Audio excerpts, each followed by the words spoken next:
lies the incorporated village of Malverne. Since its incorporation in 1921, it has grown from a whistle stop on the Long Island Railroad to the most progressive village on the South Shore. In size, Malverne is 1 mile square. Its main thoroughfares are dotted with a variety of establishments.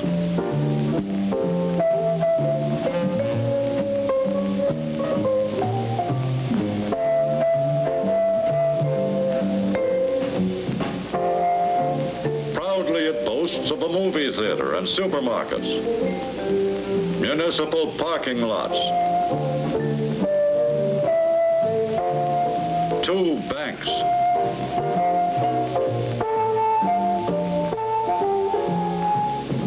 its own police force,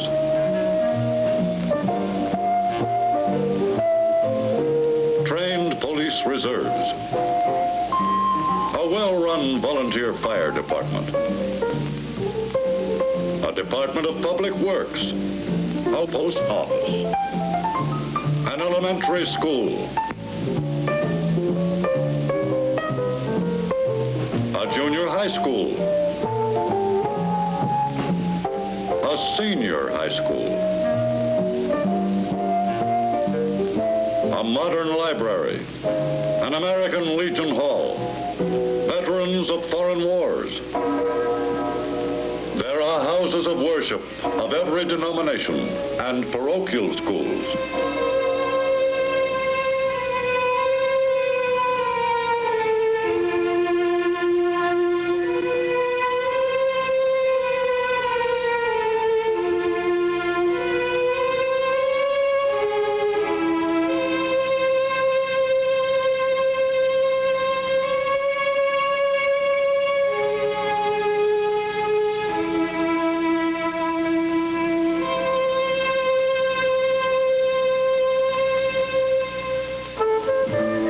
Beautiful homes,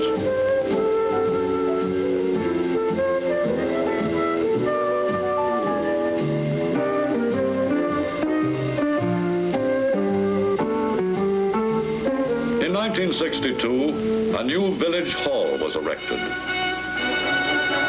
Its residents gladly attended the dedication exercises. Represented were all the organizations of the village. Came and saw the most modern edifice in Nassau County and furnished in good taste. In the audience were those who served the village in former years.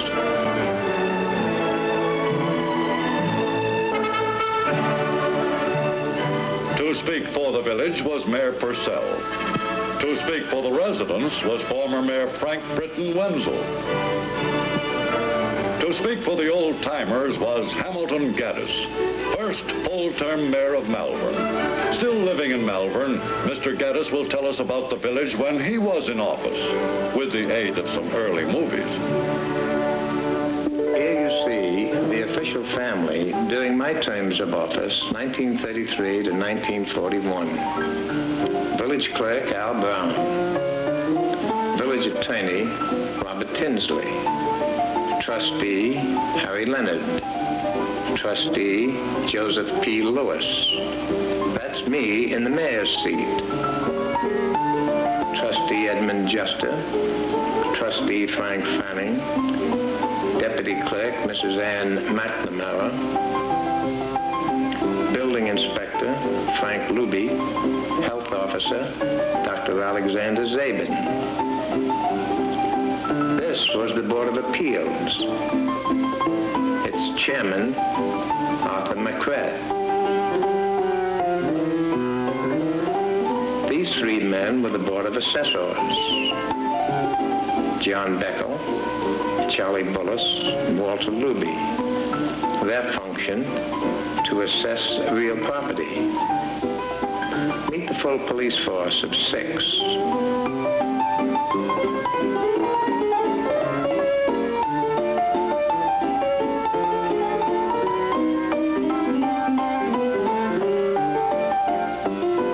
This is Jim Ackley, the chief of police.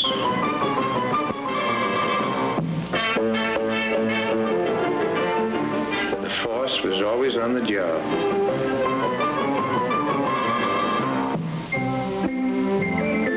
And now meet the Norwood Hook, Ladder and Hose Company, an all-volunteer fire department. To keep a village safe from fires, its volunteers are local merchants and citizens who are available at all times.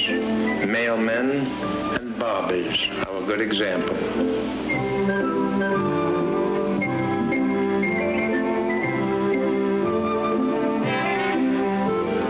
Assistant Chief Mario Pellini. Fire Chief Philip Raswell.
Officers of Post 44 Malverne. Commander Herbert Cullen. This was the membership.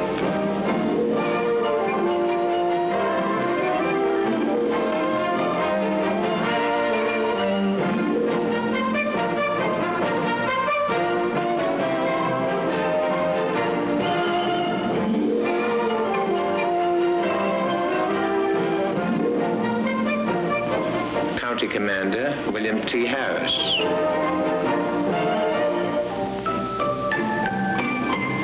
This was the Malverne Public Library when it was housed in a store on Hempstead Avenue.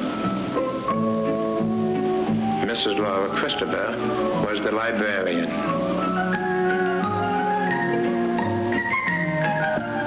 We were proud of our modern schools.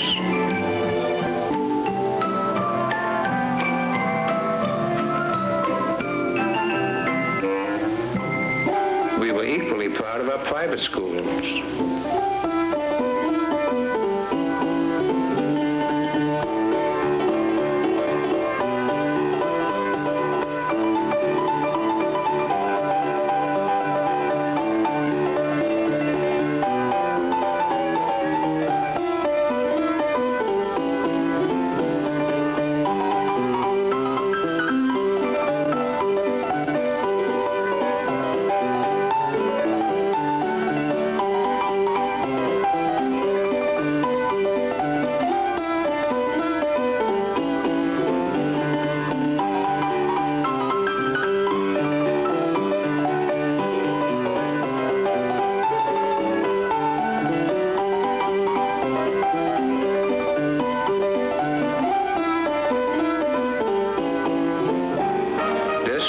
Official village newspaper.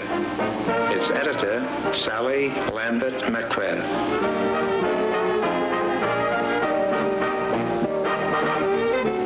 This was the post office. Postmaster Clinton Drum. Here is young Bob Whalen.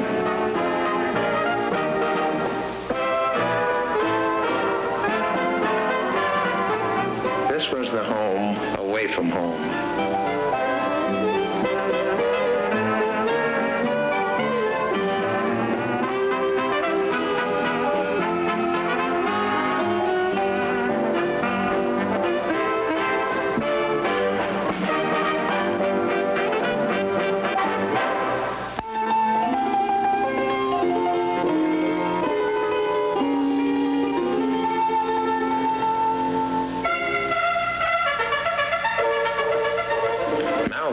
had the original dashing commuter.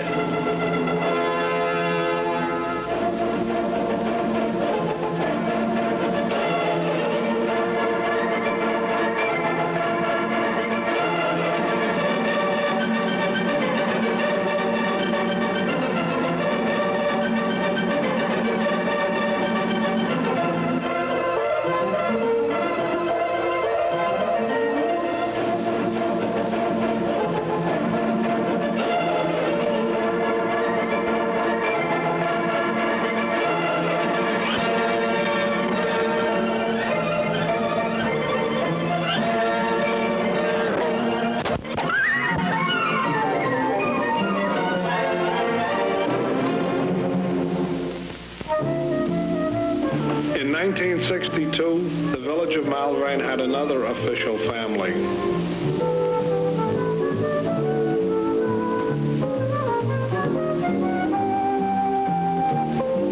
My name is Francis T. Purcell. I am the mayor. This is our village clerk, William Gaddis, son of Hamilton Gaddis. Trustee Willard Colwell. Trustee and Deputy Mayor Morton Stein. Trustee Robert Whalen. Trustee William Sheezer. Village Attorney David Cardenuto. After the public meetings, our work begins.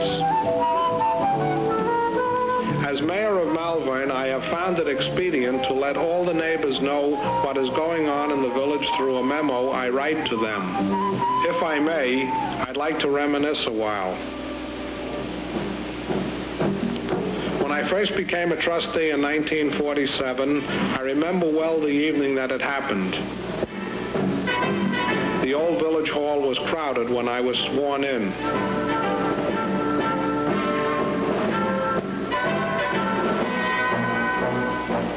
In the audience was Bob Whalen and Vince Ryer. I was quite nervous sitting next to Mayor Wenzel. Suddenly it dawned on me that if I become mayor, the amount of work, the responsibilities.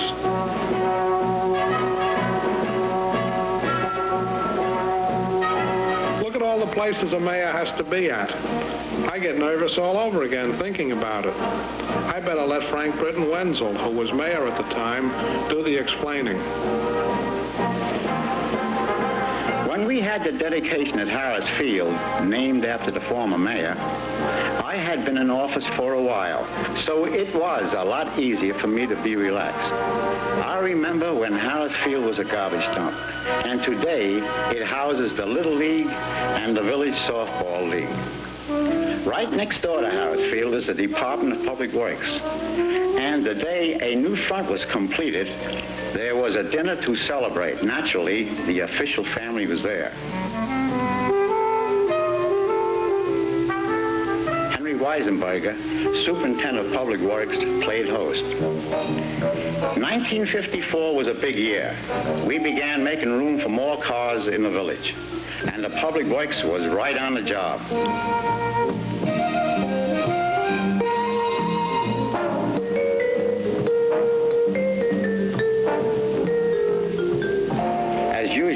We planted our quota of trees. We do this annually, you know. When it comes closer to summer, the action begins. This year, it was Little League. We were one of the first villages in Nassau County to start Little League. Now we have a Pony League, Babe Ruth League, Major League, Minor League, farm teams, and everything pertaining to baseball, including a new field.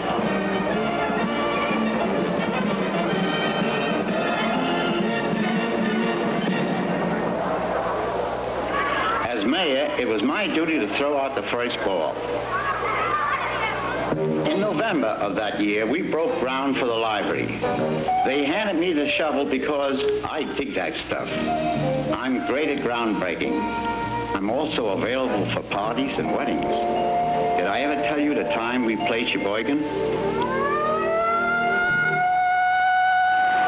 One night we heard the sirens going. The fire trucks were on the move, and all the civilian defense workers were on the job. This This was the night when Bill Colwell staged a demonstration to show how our village was prepared in case of a bomb.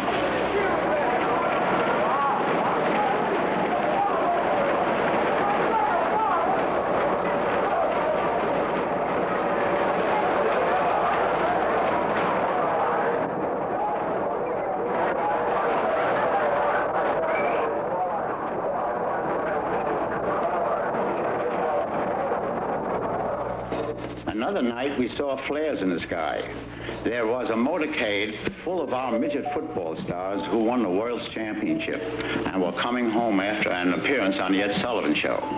Again, Malverne gained recognition, and the word spread across the nation.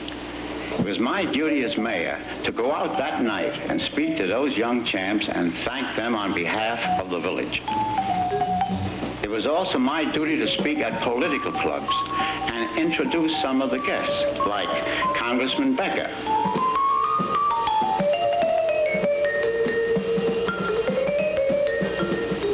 Lyle Goodwin, Town Attorney John Morehouse, or entertain the members.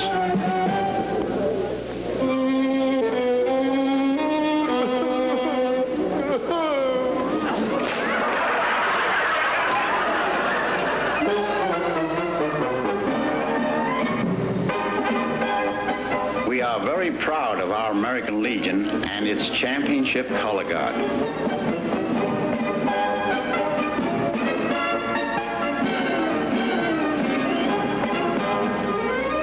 And the ladies, God bless them.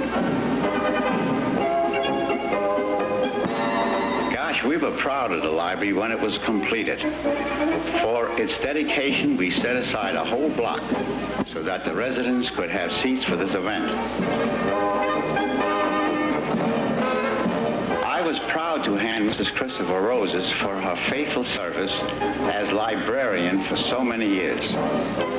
Many past officials of the village were there. We put time capsules in the cornerstone with a little memento from each organization in the village.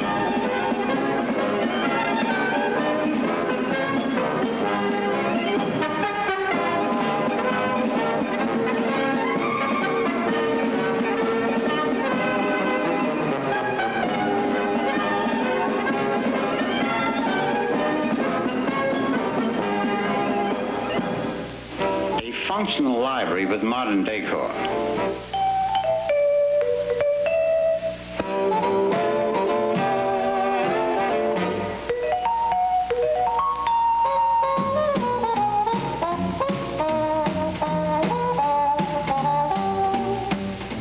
And always present are the dedicated people to carry on the work. In this case, the library board. In the basement of the library, there is always something going on. This was an art exhibit put on by the Malverne artists.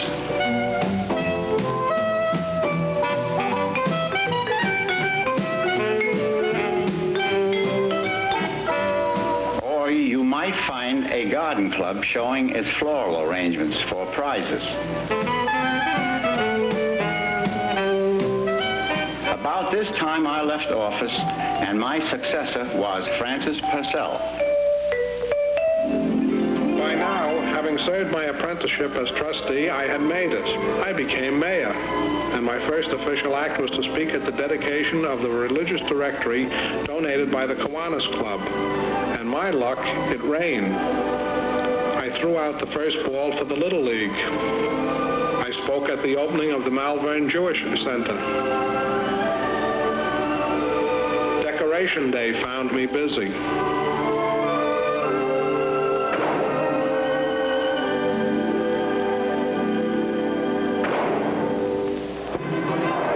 And of course, I had the honor to walk at the head of the parade.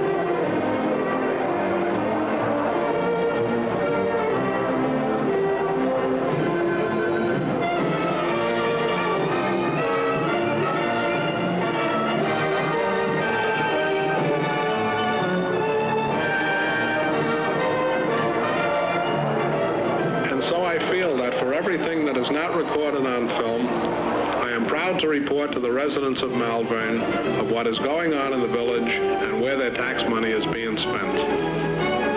And as in many villages on Long Island, Malverne citizens continue their happy suburban life in a village that is forever progressing.